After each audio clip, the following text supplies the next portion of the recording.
Sem alegria nem cuidado, nosso pai encalcou o chapéu e decidiu um adeus para a gente. Nem falou outras palavras, não pegou uma tula e trouxa, não fez alguma recomendação. Nosso pai entrou na canoa e desamarrou, pelo remar. E a canoa saiu se indo. A sombra dela por igual, feito um jacaré, comprida, longa. Nosso pai não voltou. Ele não tinha ido a nenhuma parte. Só executava a invenção de se permanecer naqueles espaços do rio, de meio a meio, sempre dentro da canoa, para dela não saltar nunca mais. João Guimarães Rosa vislumbrou a terceira margem do rio em um conto publicado no livro Primeiras Histórias, de 1962. O texto narra a história de um homem que decide abandonar tudo para viver numa canoa parado nas águas de um rio. A Thier acabou de ler um trechinho desse conto, que está disponível em edição da Global. É essa história linda que inspira a terceira margem do Reno, o podcast sobre literatura contemporânea em língua alemã e francesa e suas ligações com o Brasil.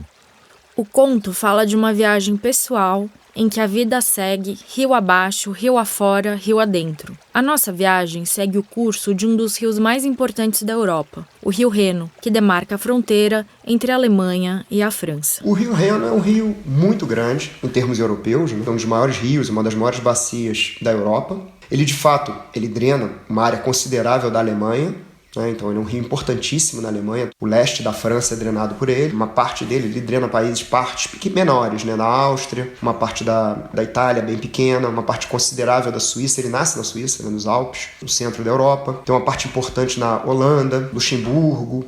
Vinícius Farjala, professor associado do Departamento de Ecologia do Instituto de Biologia da Universidade Federal do Rio de Janeiro, explica que o Reno é um rio de muitas fronteiras. Os rios são partes discretas, digamos assim, da paisagem. Então é fácil você demarcar fronteiras entre estados, municípios e entre países mesmo, usando os rios. E nesse contexto traz também uma dinâmica muito especial para o uso e o manejo desse sistema, porque um país que está num determinado lado do rio pode usá-lo de uma maneira, pode impactá-lo de uma maneira também, enquanto que outro país que está do outro lado do rio pode usar de outra maneira, ter outros usos, ter outros pensamentos para aquele mesmo ambiente.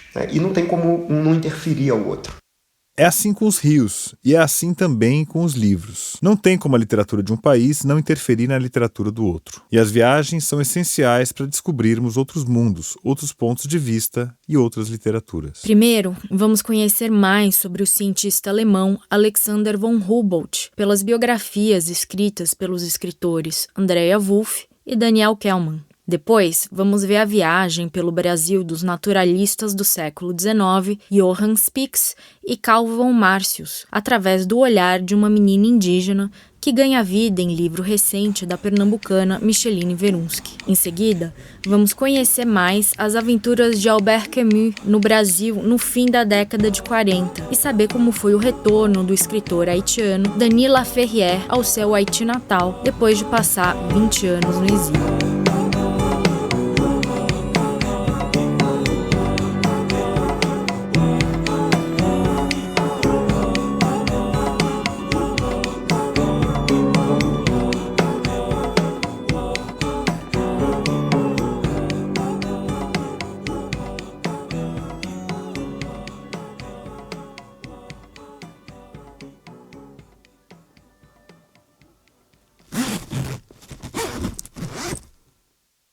Muitos foram os franceses e alemães que passaram pelo Brasil desde o século XVI.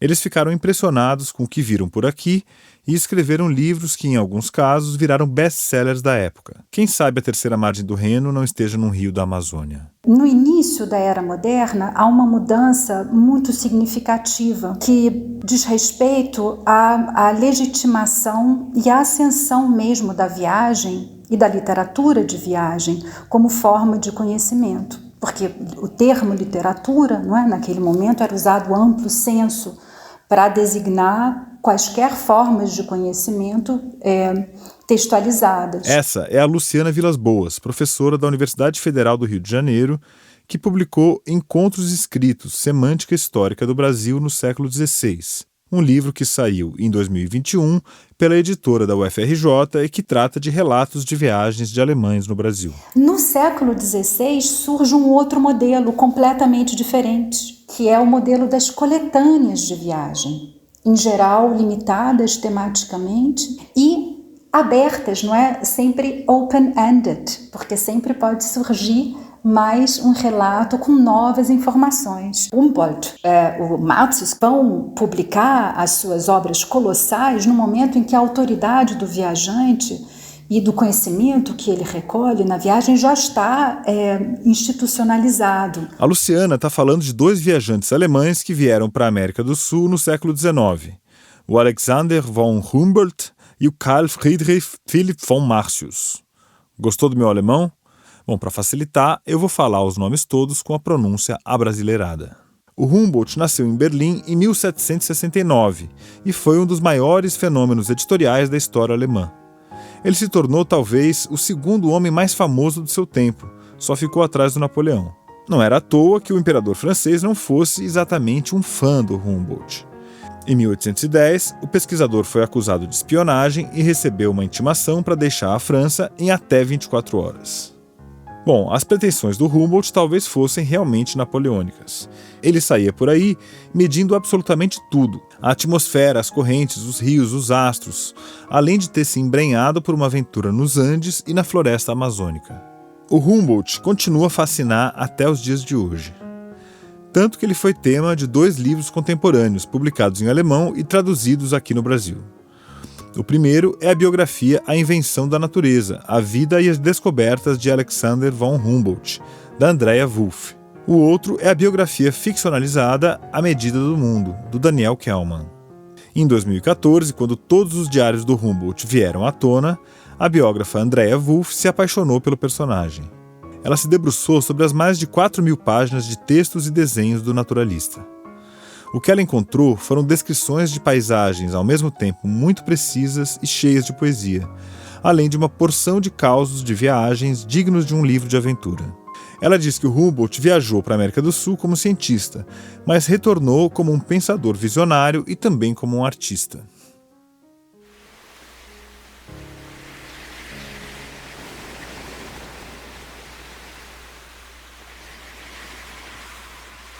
O Humboldt passou meses viajando de navio até aportar aqui na América. Pouco depois de pisar na Venezuela, aconteceu de tudo com ele. Testemunhou um baita terremoto, colheu e prensou milhares de plantas para serem analisadas e se maravilhou com os flamingos e as borboletas. Depois, o Humboldt saiu em viagem pelos rios amazônicos. Foram 6 meses de odisseia até o Rio Negro. Foi ele quem confirmou pela primeira vez que as bacias do Orinoco e do Rio Negro são ligadas pelo rio Cassiquiare. Mas o Humboldt não entrou na atual Amazônia brasileira. A Andrea Wulf conta com detalhes as dificuldades de viajar por aquela região. Sua tripulação indígena remava mais de 12 horas por dia no calor mormacento. A correnteza era forte e o rio tinha quase 4 quilômetros de largura. Eles comiam formiga defumada, farinha e ovo de tartaruga, e sofriam com as nuvens de mosquitos, o calor e a umidade. Na época em que o Humboldt explorou as regiões do Alto Rio Negro e do Alto Amazonas, ele provavelmente seria preso se tentasse cruzar a fronteira e entrasse pelo Brasil. Por esse motivo, ele decidiu recuar e foi escalar os Andes. O Humboldt tinha 32 anos e já fazia 3 dias que ele estava viajando pela América Latina quando começou a escalar o Chimborazo, que então se acreditava ser o ponto mais alto do mundo, no atual território do Equador. Aqui, uma passagem dessa aventura nas palavras da Andrea Wulf. Ninguém havia chegado tão alto antes, e ninguém jamais havia respirado um ar tão rarefeito. No topo do mundo, olhando para as cordilheiras que se dobravam abaixo dele, Humboldt começou a enxergar o mundo de uma maneira diferente. Viu a Terra como um único e imenso organismo vivo no qual tudo estava conectado, e concebeu uma nova e ousada visão que ainda hoje influencia a forma como compreendemos o mundo natural.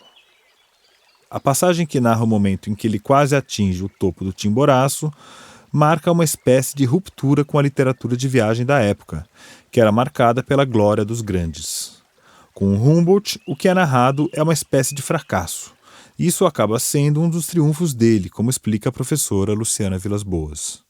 Chegam quase ao cume, acho que faltam 500 metros, e ele escreve interrompendo o texto, mas uma terrível fenda nos obrigou a interromper os nossos esforços. Então, o público esperava um relato heróico, glorificante, monumental daquele europeu que conquistaria o Chimborazo. No entanto, o que o Humboldt oferece é uma coisa completamente diferente. Inclusive no desenho que ele faz, na ilustração, que é belíssima, a fenda, o que fica em branco, o que falta, não é porque ele finalmente não chega ao cume, é preenchido por uma série de informações que ele consegue coletar ao longo do caminho. Então é como se ele reconhecesse a ruptura daquele projeto e ao mesmo tempo tentasse compensar isso artisticamente e cientificamente, inserindo, não é? Fechando visualmente aquela lacuna, né, daquela grande fenda que nunca foi ultrapassada. Então eu diria que isso também é um aspecto inovador da escrita dele. Para escrever A Invenção da Natureza, além de ler cada página do Diário do Cientista e cada biografia já escrita sobre ele, a Andrea Wulf visitou os pontos mais importantes das viagens do Humboldt. Ou seja, a própria escrita do livro foi literalmente uma aventura. Ela entrou na cabana que fica no topo de um vulcão onde ele dormiu certa noite no Equador, em 1802. Ela segurou em mãos o passaporte espanhol que permitiu que ele viajasse pela América Latina. E ela também escalou o Chimborazo, que mudou a concepção de mundo do Humboldt e logo a nossa ideia de natureza. O Humboldt inovou na forma como a natureza era representada na literatura, como explica a Luciana. Humboldt, que é um grande inovador no que diz respeito à forma, a representação, a concepção da natureza, não mais como algo estático que deve ser classificado, mas como uma força, um conjunto de forças em contínuo movimento, associa isso necessariamente a uma nova representação, a uma nova escrita mesmo de viagem, que ele diz que não é meramente literária, tampouco meramente científica, mas vai estar voltada justamente para suscitar, para excitar a imaginação do leitor, tentando reconstruir a experiência estética de cenas da natureza como um todo.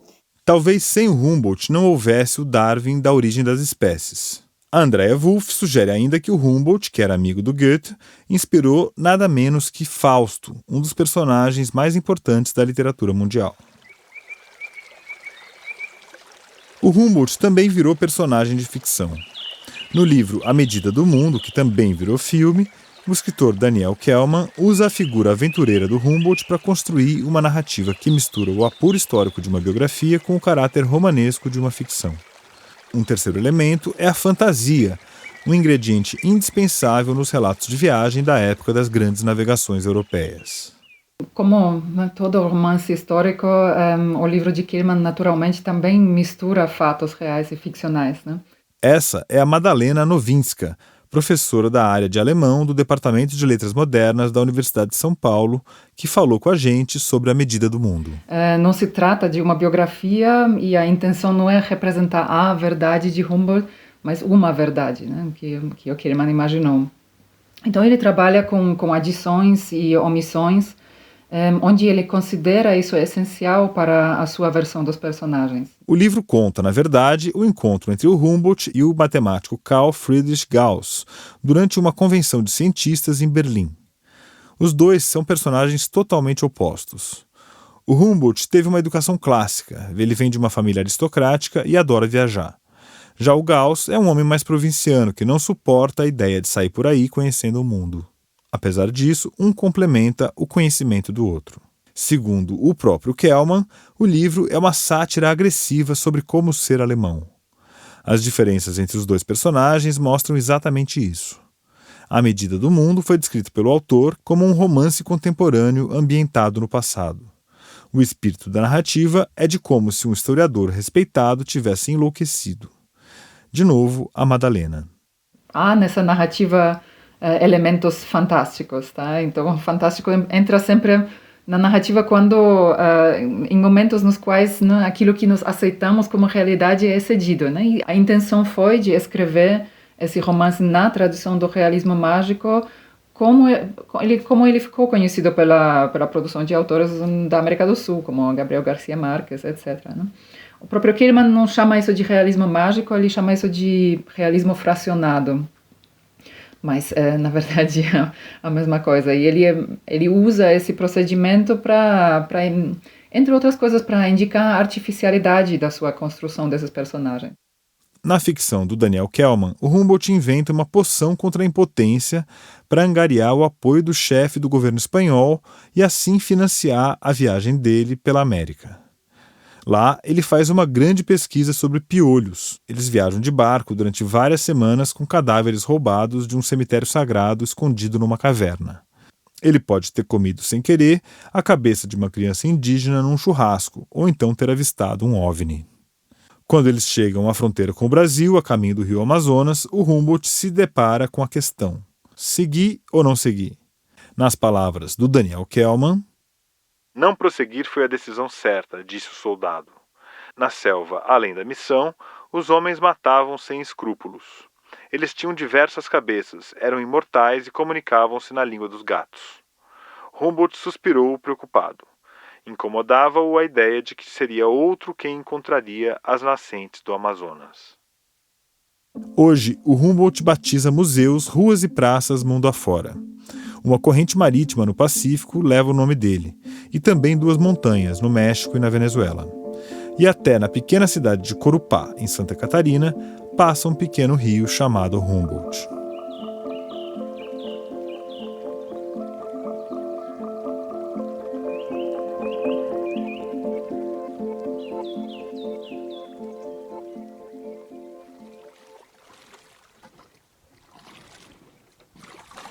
A travessia do mar para os prisioneiros era uma coisa totalmente diferente do que era para os cientistas, muito embora para uns e outros fosse conflitiva.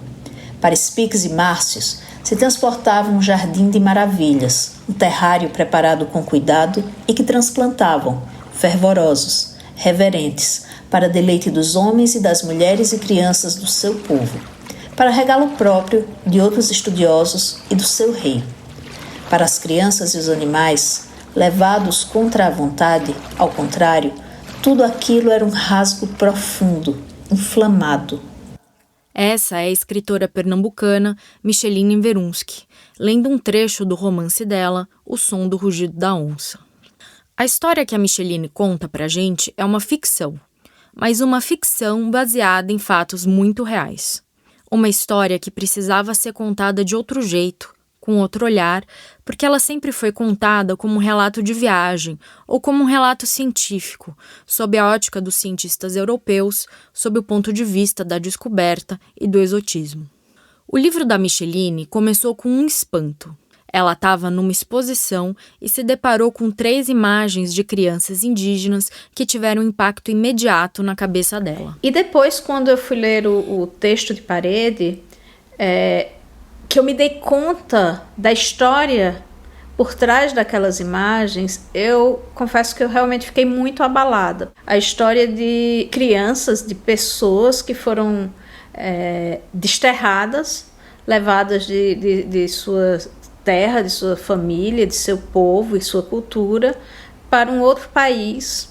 E o texto de Parede era muito cru, ao dizer indígenas levados para a Europa como parte da fauna. Entre 1817 e 1820, o naturalista Calvin Márcios, que já foi citado no começo desse episódio, viajou por mais de 14 mil quilômetros Brasil adentro, no lombo de mulas e em canoas e barcos, na companhia do zoólogo Johann Baptist von Spix. Em 3 anos, eles recolheram uma quantidade fantástica de informações, além de minerais e espécimes animais e vegetais, objetos de várias culturas indígenas e relatos sobre a vida desses povos. Parte desse acervo extenso sobre o Brasil foi sendo enviado para Baviera ao longo da viagem. Outra parte do material coletado, considerada mais valiosa, sairia do país em 1820 com os 2 naturalistas. Diamantes das Minas Gerais, animais tidos como raros e exóticos e também 4 crianças indígenas, 3 da etnia Miranha e o pequeno Juri. As crianças tiveram um fim trágico. 2 morreram na travessia do barco. Juri e uma garota Miranha, que não falavam a mesma língua, morreram alguns meses depois de chegarem na Alemanha. A morte de Juri ainda assombrava as memórias de von Marcius décadas depois. Pouco se sabe sobre o que as crianças pensaram ao serem tiradas da sua terra e levadas para um mundo completamente diferente. A Micheline se debruçou sobre a história desses viajantes e reconstruiu a viagem pelo olhar da garota Miranha. No livro, ela se chama Inhe-e. Sem poder recorrer à versão das vítimas, ausente dos relatos escritos e das fontes oficiais, a escritora recorreu à imaginação. Ela viajou para territórios indígenas, onde conversou sobre a cultura desses povos e seu modo de ver o mundo, e se valeu da internet para viajar para Munique. No livro, há vários tipos de viagem. A história do chamado progresso científico está intimamente ligada à história da colonização do mundo, que foi de uma violência extrema. Aqui são os europeus que retornam à pátria, e eles levam pessoas arrancadas de sua terra, que agora se veem obrigadas a fazer uma viagem aterrorizante. Os cientistas eram muito jovens, né? E aquela foi a grande aventura da vida deles. E eles estavam retornando para casa, retornando para o lugar seguro. Para o Marcius, que durante toda a pesquisa eu percebo como um jovem muito, muito ambicioso, era a coroação, era a glória. Mas para aquelas crianças, não. Eu tenho muita impressão de que não era possível que eles não soubessem disso. Que eles não soubessem que o que para eles era glória, para os outros era destruição. Não é possível. Aí eu me pergunto, os fins justificam os meios? Porque os meios foram extremamente violentos. Quando o Marcius pega essas crianças, Spix estava doente, estava acamado, ele não participou, mas ele foi conivente. E o Marcius, ele vai passar toda a vida dele rasurando os documentos que dizem respeito a essas crianças. Ele é um cientista, todas as anotações dele são extremamente precisas, seja no que diz respeito à botânica, seja no que diz respeito a traços culturais, a fauna, tudo é muito preciso. As únicas informações que são imprecisas são as informações que ele anota sobre essas crianças. Há um gesto deliberado de Marcius em borrar a história dessas crianças. Se há esse gesto, ele sabe o que ele fez. A gente não pode imputar a ele a desculpa do pensamento da época. Uma viagem dessas, sob esse ponto de vista, está longe de ser gloriosa. É uma violência imposta às crianças, que são separadas de suas famílias e levadas para a Alemanha, como objetos a serem literalmente expostos a título de curiosidade. A travessia pelo Atlântico, portanto, selou o destino trágico de cada uma delas. No caso das minhas personagens, elas vão fazer essa travessia, mas elas têm uma relação anterior das cosmovisões de mundo dos seus povos. O povo Miranha, ele se autodenomina gente da água. E é deles essa ideia, essa noção, que eu chamo de terceira margem. Essa é a terceira margem à qual o Rosa se referia. Para os Miranha, abaixo da superfície do rio, existe um outro mundo, que é um mundo que espelha o nosso mundo. Essa visão que eu levo para o romance, quando eu mostro a Munique da superfície e a Munique submersa. Os Miranha, eles têm essa ideia de que há um mundo acima e um mundo abaixo na água.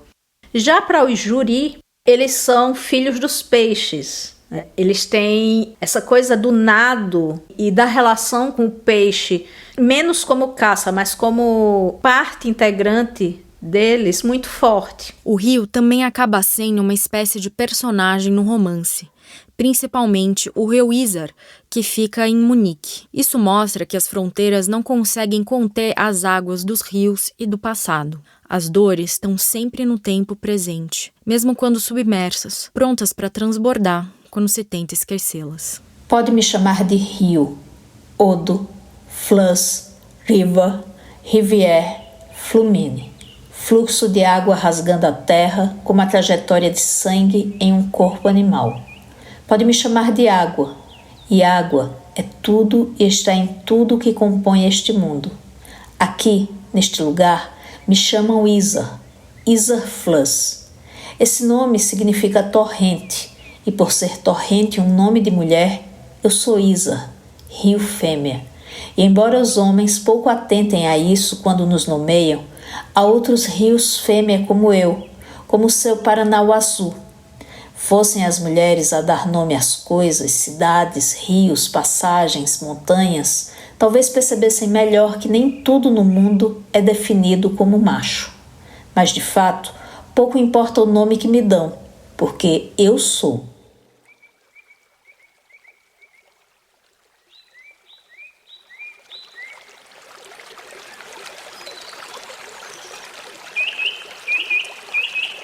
A gente continua essa viagem num navio. Um navio que também é marcado pela tristeza, mas uma tristeza de um outro tipo. O barco parte da Europa, já no século XX, trazendo a bordo um dos maiores escritores da literatura moderna, Albert Camus. Cresci no mar e a pobreza me foi faustosa. Depois perdi o mar e todos os luxos me pareceram insossos, a miséria intolerável. Desde então espero os navios do retorno, a casa das águas, o dia límpido, paciente, de uma polidez a toda prova. O mar aqui é o Mediterrâneo, que separa a Argélia da França, as duas nações que criaram o Albert Camus. E esse é um trecho do ensaio O Mar Muito de Perto, que faz parte do livro Camus, o Viajante, que foi lançado em 2019, durante a celebração dos 50 anos da viagem do autor ao Brasil, reunindo tudo o que ele escreveu sobre o país. A maioria conhece o autor pelo seu livro A Peste, o fabuloso romance sobre epidemia e solidão, e O Estrangeiro, clássico sobre a derrocada do colonialismo francês na Argélia. Mas o Camus era apaixonado por viagens e escreveu sobre elas. E a mais marcante parece ter sido a que ele fez aqui para o Brasil. Tanto que ele escolheu o Brasil para ambientar a sua única peça de ficção que não se passa na Argélia nem na França. Trata-se de um conto que ele escreveu a partir de uma viagem que ele fez à cidade paulista de Iguape com o escritor Oswald de Andrade. Mas o que nos interessa aqui é justamente o que o Camus escreveu sobre a viagem propriamente dita, desde que ele embarcou num navio em Marsella sob um sol escaldante, rumo ao Rio de Janeiro. Em 1949, o Camus passou 2 meses na América do Sul. Além do Rio e de Iguape, ele visitou Recife, Olinda, Salvador, São Paulo e Porto Alegre. No início do livro, ele ainda está em alto mar, triste e deprimido. 2 semanas depois, o Camus vislumbra a costa brasileira. As montanhas parecem esmagar a cidade. Ele vê os contornos do Pão de Açúcar e, no ponto mais alto, abre aspas, imenso e lamentável Cristo luminoso. Fecha aspas. Assim começa a sua aventura de verdade.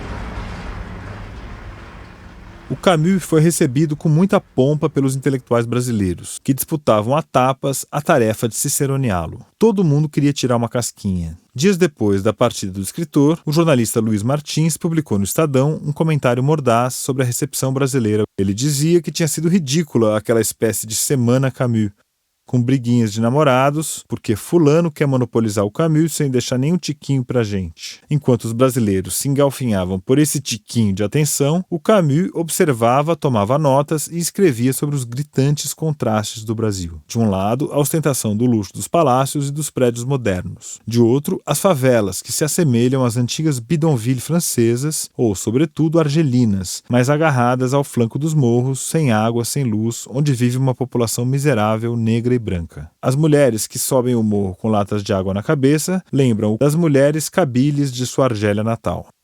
O Camus não é só um europeu aportando em terras americanas em busca do exótico. É um homem africano e europeu ao mesmo tempo, que conhece profundamente a desigualdade e o peso do colonialismo na Argélia. Mas o que choca de verdade o Camus é a elite local. Num só dia, ele encontra intelectuais num clube de ricos e brancos. Numa recepção num apartamento com vista para a Baía de Guanabara, ele conhece um tradutor que acrescentou um ato suplementar ao Doente Imaginário de Molière, porque ele achava que a peça não era longa o suficiente para montar um espetáculo inteiro. Depois, o Camus vai a um restaurante jantar com um poeta que o levou para comer peixe e reclamar sobre a vida. O Camus detestou, mas ele gostou de conhecer os jovens de um grupo negro de teatro que montam a sua peça Calígula. Um deles é o Abdias do Nascimento, que o convida para um terreiro.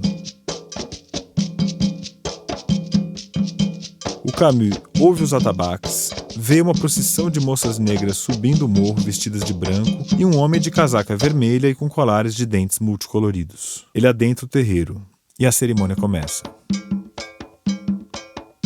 Os dançarinos e as dançarinas dispõem-se em 2 círculos concêntricos.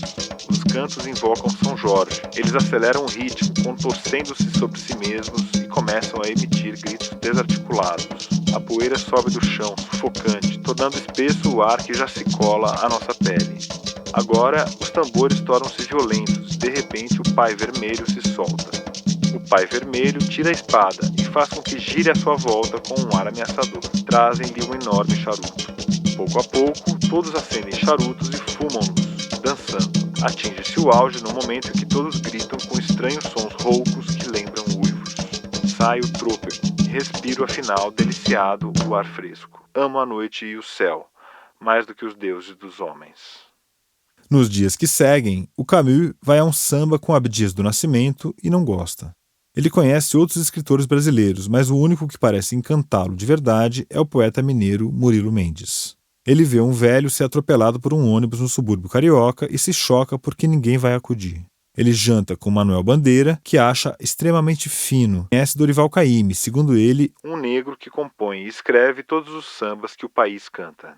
Recife é a Florença dos trópicos, e o Bumba Meu Boi é extraordinário. A Bahia lhe parece uma imensa casba, fervilhante, miserável, suja e bela. Casba é o centro urbano das cidades do norte da África. Os pratos da Bahia são tão apimentados que, diz Camus, fariam um paralítico sair andando. Para ele, o candomblé é o catolicismo dos negros. Ele também visita o Carandiru, em São Paulo, que era considerado um presídio modelo. O escritor ficou sem entender por que levaram ele ali, na prisão. E à noite, Oswaldo de Andrade conta que os prisioneiros se suicidavam batendo a cabeça nas grades das celas. O Camus passa boa parte da viagem, em que deu várias conferências, doente. E o mau humor dele se traduz nas notas do diário. Mas sobre essa terra imensa que tem a tristeza dos grandes espaços, a vida é mesquinha, e seriam necessários muitos anos para integrar-se nela. Será que sinto vontade de passar alguns anos no Brasil? Não. De volta ao Rio, a febre piora, mas mesmo assim ele vai assistir a um ato da sua peça Calígula, adaptada por Abdias do Nascimento, à época diretor do Teatro Experimental do Negro, com um elenco formado só por atores negros. O homem banhado pelo Mediterrâneo africano e o homem banhado pelos tristes trópicos do Brasil se encontram nos diários do Camus. O autor pisa em solo brasileiro depois de criar o mito de Sísifo. O tema do absurdo ronda o seu pensamento. Oswaldo de Andrade, antes da chegada do escritor ao país, então escreve: Aqui em São Paulo, quando ele vier, poderíamos talvez apresentar-lhe uma das festas folclóricas do começo de agosto, onde ele conheceria este Brasil sem máscara, onde o assombro, a alucinação e o milagre fazem as coordenadas do maravilhoso. Camus precisa ver o que há por detrás das montanhas que emparedam a capital asfaltada. E o clima de absurdo, que é o clima de sua obra, encontraria o apoio de nossas florestas sensacionais, de nossos rios sem destino, de nossa gente pré-histórica. Quando finalmente eles se encontram em São Paulo, Oswald leva o Camus para Iguape para uma viagem de 3 dias conduzido por um motorista que, diz o escritor francês, é parecido com o filósofo Auguste Comte, o pai do positivismo e autor do lema Ordem e Progresso que está na bandeira do Brasil. Mas o motorista não faz valer essas palavras do seu sósia. Ele deixou os viajantes parados por horas e horas numa estrada de terra quando precisou trocar uma roda do carro e constatou que não tinha levado as ferramentas. Ao voltar dessa viagem a Iguape, que foi uma viagem dentro da viagem, o Camus escreve no diário que o Brasil é o país da indiferença e da exaltação. No olhar do Camus, mais do que o contraste e a desigualdade, o Brasil expõe uma contradição intrínseca que desafia a sua própria lógica. No diário de viagem de Camus, não há clichês tropicais, não há o maravilhamento de Júlio Verne, nem a procura pelo exótico dos naturalistas alemães. O que há é um olhar refinado sobre o absurdo da realidade. O Brasil, com sua fina armadura moderna colada sobre esse imenso continente fervilhante de forças naturais e primitivas, me faz pensar num edifício corroído cada vez mais de baixo para cima com traças invisíveis. Um dia o edifício desabará e todo um pequeno povo agitado, negro, vermelho e amarelo espalhar-se-á pela superfície do continente, mascarado e munido de lanças para a dança da vitória. Essa ideia de precariedade da civilização em terras brasileiras ecoa outras ideias de um outro pensador francês, o Claude Lévi-Strauss, que é autor do famoso Tristes Trópicos. E a impressão parece vir não apenas do olhar de estrangeiro, mas da companhia do Oswald de Andrade, que explicou para o Camus a teoria da antropofagia como visão de mundo. O Camus escreveu sobre a revista do movimento antropofágico e pareceu se interessar de verdade por algumas ideias do Oswald. O Camus ainda visitaria Porto Alegre, a Argentina, o Uruguai e o Chile, antes de dar mais um pulo no Rio e ir embora de vez para a França no dia 31 de agosto, quando escreveu a última entrada do seu diário de viagem. Doente. Bronquite, no mínimo. Telefonam para avisar que partimos esta tarde. Faz um dia radioso. Médico. Penicilina. A viagem termina num caixão metálico, entre um médico louco e um diplomata em direção a Paris. Onde uma viagem termina, outra começa. Ou melhor dizendo, o retorno de uma viagem é sempre uma viagem totalmente diferente. Há muito tempo que espero este momento, poder sentar à minha mesa de trabalho para falar do Haiti com calma, com tempo. E o que é ainda melhor, falar do Haiti no Haiti. Eu não escrevo, falo. Escrevemos com o espírito, falamos com o corpo. Sinto este país fisicamente, até o calcanhar. Estou em casa, não muito longe do Equador, nesta pedra ao sol, a qual se agarram mais de 7 milhões de famintos, homens, mulheres e crianças, encurralados entre o Mar do Caribe e a República Dominicana. Assim começa País Sem Chapéu, do haitiano Denis Laferrière, publicado originalmente em francês em 1996. O livro é um misto de relato de viagem, diário pessoal, caderno de anotações e crônicas cotidianas. É um livro especial, porque não retrata o olhar de quem conhece um lugar pela primeira vez, que seria o sentido mais comum de viagem. Ele trata da viagem de retorno, mais especificamente do retorno do exílio, e de como o olhar viaja também. Para mim, o romance é a tentativa de compreender quem ele é e para onde ele volta, porque o Denis Laferrière, ele sai do Haiti muito jovem, com 19 anos, porque era a ditadura dos Duvalier. O pai dele, jornalista, já tinha se exilado por medo de represálias, porque era jornalista. Ele, Denis Laferrière, também jornalista, então ele acaba fazendo o percurso do pai, que é um percurso de um exílio político. Essa é a Vanessa Massoni, professora de língua francesa e de literaturas francófonas na Universidade Federal Fluminense. Ela é especialista na literatura diaspórica em língua francesa e conhece bem a obra do Laferrière. O autor nasceu no Haiti e, aos 23 anos, emigrou para o Canadá. Era um exílio. Ele fugia do governo de François Duvalier, conhecido por Papa Doc, o ditador por trás de uma série de assassinatos de opositores, entre eles um grande amigo do Denis Laferrière, que era um jovem jornalista. O pai dele, que era perseguido pela ditadura, já vivia como exilado em Nova York. O que Laferrière não podia imaginar, quando deixou Porto Príncipe, em 1976, é que passaria tanto tempo longe da terra natal, da mãe, da avó, da tia e dos amigos. Denis Laferrière é hoje um escritor que a gente fala de diáspora haitiana, mas eu acho que ele é esse escritor muito contemporâneo que tem uma casa em cada lugar, que explodiu um pouco essa ideia do território, da nação, da língua única. Eu acho que ele encarna esse novo escritor, que é um escritor muito globalizado no sentido de desenraizado, porque ele teve um desenraizamento muito jovem. O autor é mais conhecido por um livro intitulado Como Fazer Amor com um Negro Sem Se Cansar, que explora sua visão de mundo e os estereótipos do olhar dos canadenses brancos sobre pessoas como ele, um haitiano exilado no Canadá. Em País Sem Chapéu, ele relata 2 décadas depois de retornar à terra natal, uma viagem que registra a mudança na percepção no tempo e no espaço.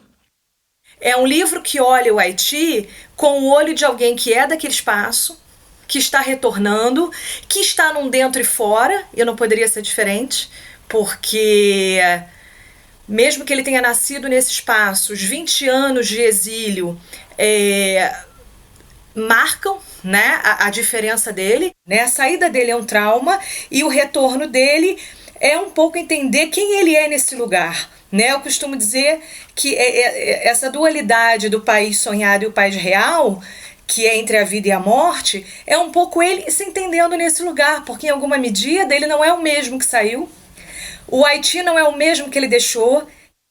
Esse país sonhado e esse país real de que fala a Vanessa são as 2 partes intercaladas do livro. O Daniel Laferrière constrói um romance dividido em 2. Os capítulos se alternam entre a realidade e o sonho, entre anotações num diário, que pode ou não ser real, e anedotas mais abertamente fantasiosas, mas que nem sempre são mais absurdas do que o dito mundo real. O narrador é chamado pelo apelido Velhos Ossos. O tom é autobiográfico, mas fica a cargo do leitor imaginar quanto do autor existe nessas páginas.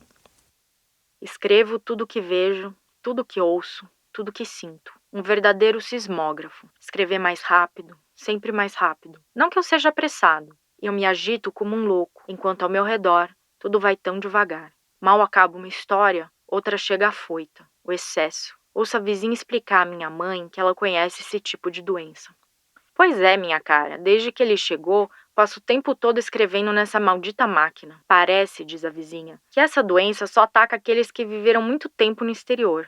Será que ele ficou louco? Pergunta minha mãe ansiosa. Não, ele só precisa reaprender a respirar, a sentir, a ver, a tocar as coisas de modo diferente. Faz 4 anos que a avó dele partiu para o País Sem Chapéu, que é o país dos mortos, uma bela metáfora que tem origem na cultura crioulo. Sobrou a cama dela e, por medo e respeito, ninguém dorme nela. Na casa moram a mãe e a tia, mulheres imersas num universo onde o mundo real e o mundo sonhado se dão as mãos numa prece cotidiana de amor e de medo.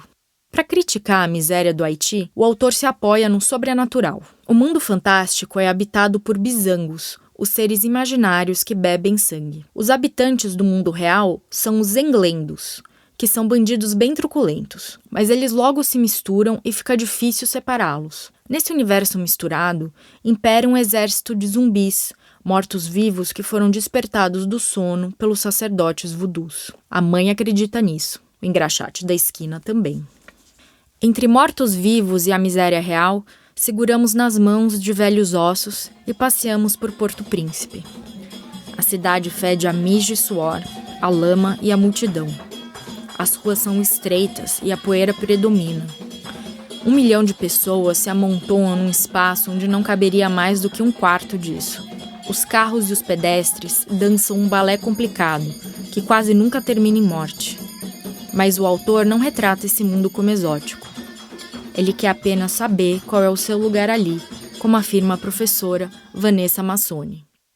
Acho que o exótico marcou muito a literatura na época das navegações, em que a gente tinha o olhar dos navegadores, que era um olhar totalmente desimplicado afetivamente daqueles espaços. É um olhar de fora, é o olhar que vai ver só a paisagem, que vai ver as riquezas, que vai olhar o outro de uma maneira a inferiorizar o outro. Não é isso que ele faz. O que ele faz é se reencontrar com esse lugar, ver a potência desse lugar. É a mesma cidade onde ele nasceu, mas também não é. 20 anos separam passado e presente. O presente de um escritor, dono das palavras, mas que sempre escreveu em francês, a língua escrita, a língua do outro.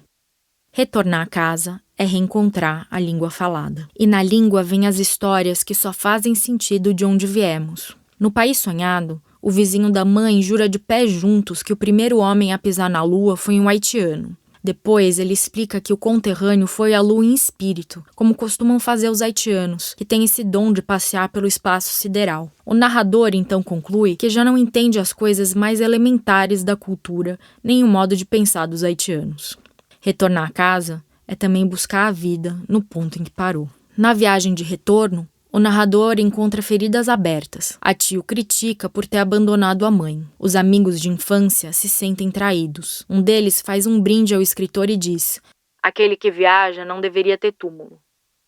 Há quem diga que Daniela Ferrier faz realismo mágico. A Vanessa Massoni, que estuda há anos a literatura caribenha, prefere falar em creolização, o termo que é usado por intelectuais caribenhos como Edouard Glissant para abarcar tudo que não é limitado por barreiras e definições impostas de fora. Tudo que é poroso, aberto a culturas diversas, a contrastes e contradições, numa lógica que desafia o olhar domesticado do outro.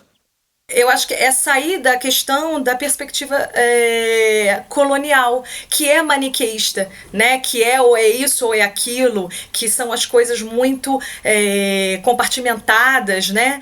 O Glissant, ele não acredita em identidade nacional como um monolito que não conversa com outras identidades. A identidade é alteridade, é o encontro com o outro, e para o Glissant isso pode ser muito positivo. Isso pode ser uma soma, né? Ele pensa na ideia do mosaico.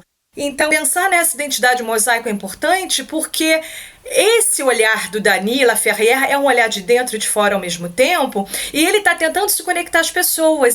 No País Sonhado, é possível cruzar a fronteira invisível até o País Sem Chapéu, que é o mundo dos mortos, e depois voltar para contar a história. Pelo menos é o que garante um outro personagem do livro, o professor de etnologia, J.B. Roman. Os ocidentais foram até a Lua e investem na ciência diurna. Os haitianos investem na ciência noturna. A chamada superstição, ele diz. Nisso, eles são imbatíveis. O que vale um simpático São Cristóvão comparado ao terrível Ogum Badagry, o mestre do fogo? O Ogum mencionado é o Ogum do candomblé brasileiro. As semelhanças entre o Haiti e o Brasil são muitas. No livro Tout bouge autour de moi, ou Tudo se move ao meu redor, que ainda não tem tradução por aqui, o Daniela Ferrier escreve o seguinte: o Brasil tem 3 coisas em comum com o Haiti: o café, o amor ao futebol e o voodoo. Eles praticam uma variante do voodoo, o candomblé. Nesse embate entre realidade e fantasia, que é também um embate entre realidade e ficção, o Daniela Ferrier vai construindo um romance único, fragmentado, polifônico e aberto. Uma das frases do fim do livro traduz isso muito bem. Estou agora no mundo real e não vejo muita diferença com o mundo sonhado. Talvez essa possa ser a síntese da própria literatura, ao menos da boa literatura, aquela que nos faz sempre viajar sem sair do lugar.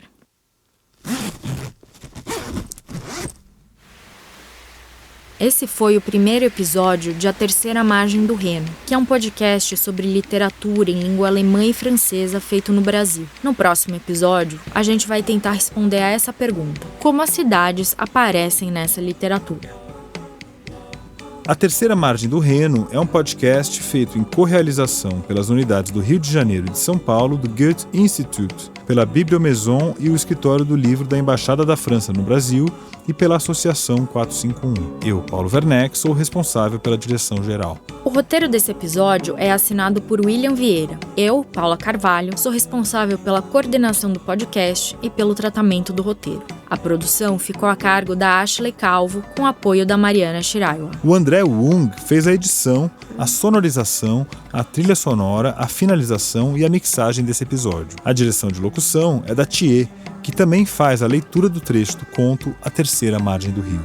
A arte de todos os episódios é feita pelo artista J. Miguel. A distribuição é feita pela Rádio Novelo, por meio da Juliana Jäger e da Fecris Vasconcelos. As gravações para este episódio foram feitas com o apoio técnico do estúdio Rosa Flamingo. Bom, na ordem foram lidos os seguintes trechos: A Terceira Margem do Rio, de João Guimarães Rosa, que faz parte do livro Primeiras Histórias, que saiu pela editora Global. A Invenção da Natureza, de Andrea Wolff, com tradução de Renato Marques e lançado pelo selo Crítica da editora Planeta. A Medida do Mundo, de Daniel Kelman, traduzido por Sonali Bertuol e lançado pela Companhia das Letras. A Jangada, de Júlio Verne, que a editora Planeta lançou em tradução de Maria Alice Araripe de Sampaio Dória. O Som do Rugido da Onça, de Micheline Verunski, publicado pela Companhia das Letras. Camus, O Viajante, coletânea das viagens de Albert Camus pelo Brasil, da editora Record, com tradução de Sérgio Millier, Valérie Rumianek e Clóvis Marques. Telefonema, de Oswaldo de Andrade, publicado no jornal Correio da Manhã, de 26 de julho de 1949, e O País Sem Chapéu, de Dany Laferrière, traduzido pela Heloísa Moreira e publicado pela Editora 34. Até o próximo episódio. Au revoir e auf Wiedersehen.